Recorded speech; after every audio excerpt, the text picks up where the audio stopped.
নমস্কার বন্ধুরা, কেমন আছো? আশা করি তোমরা সকলে খুব ভালো আছো। আমিও ভালো আছি। আমি Nisha. Welcome back my another blog. তো দেখতে পাচ্ছ আমরা কোথাও যাচ্ছি। হ্যাঁ, তো আমি যাচ্ছি বাপের বাড়িতে রক্ষাবন্ধনে। তো আমার ছেলে আর আমি বাসে যাচ্ছি। আমরা বেশিরভাগ তোমরা জানো বোটেই আসা যাওয়া করি। তো এবার সময় ছিল না, ছেলেকে 12:30টার সময় স্কুল থেকে নিয়ে আমার ক্লাস ফিনিশ করে 12:30টার সময় আমরা বাসে চড়েছি। তো সেজন্য বাসে ট্রাভেল করছি। রাস্তা তো খুবই খারাপ, তো সেটাই তোমাদের সাথে শেয়ার করছি। দেখো বাসে ঠিক করে বসাও যাচ্ছে না। তো ছেলে তো আমার শুধু খাবারের উপরেই ছিল। তো সেটাই তোমাদের আমি আর আমার ছেলে কী মস্তি করলাম সেই জার্নিটা তোমাদের সাথে আমরা শেয়ার করছি।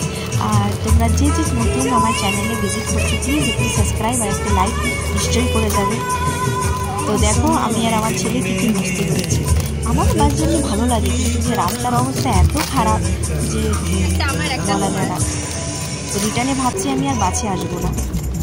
তো ছেলে একা খেয়ে নেবে করে আমিও ওর সঙ্গে মস্তি করে করে খাবারটা খাচ্ছিলাম। আর এখন আমরা এসে গেছি মিডিল স্টেট। তো এই যে যেটিতে পৌঁছে গেছি। তো বোট আসছে, ভাইকেল ফেরি আসছে, তাই আমরা যাচ্ছি বোটে করে যাব এখন বারাটাং। খুবই সুন্দর লাগে দৃশ্য, কিন্তু এখানে ভিডিওগ্রাফি তো মানা থাকে। এখন আমরা এসে গেছি বোটে। আগে তো দুটো বোট পার হতে হতো, এখন একটা। এখন এসে গেছি আমরা বারাটাং জেটিতে।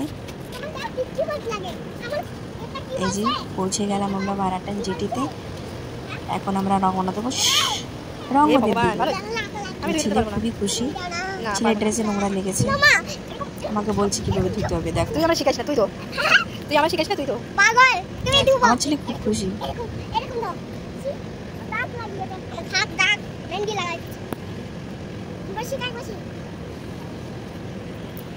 অ্যাকচুয়ালি বাচ্চা কোথাও গেলে ওরা খুবই খুশি হয়, এটা সত্যি কথা। এই যে এটা হচ্ছে আমার আন্দামানের সব থেকে বড় পুল, কেন কি এখন অবধি এর থেকে বড় পুল তৈরি হয়নি। তো আগে এখান থেকে আমরা বোটে পার হতাম, তো এখন এখান থেকে আমরা ডাইরেক্ট পার হতে পারি। তো এখন সূর্য ডোবার সময় হয়ে গেছে। তো সেই দৃশ্যটা দেখো, পুলটা কত বড়। যারা আন্দামানের তারা তো দেখেছো, যারা আন্দামানের না তাদের দেখাচ্ছে অ্যাকচুয়ালি। তো দেখো কত বড়। আর আমাদের আন্দামান তো পুরো সবুজে ঘেরা। এখন এই যে এই পুলটা শেষ হলো, অনেক বড়। আমি এত ফাস্ট দেখিয়েছি, তারপর বুঝতে পারি যে সন্ধ্যা হয়ে এসেছে, রাত হয়ে গেল আজকে। এখনও বাড়ি পৌঁছালাম না। আমার বাড়ি তো লেবুতলাতে, কিন্তু এত রাত হয়ে গেছে দেখো, এখনও বাস পৌঁছায়নি। আজকে বাসটা খুব লেট করেছে। আজ আমি 8:30টার আগে বাড়িতে পৌঁছাতে পারবো না, 9টা বেজে যাবে। তো ভালো থেকো, সুস্থ থেকো, বাই বাই।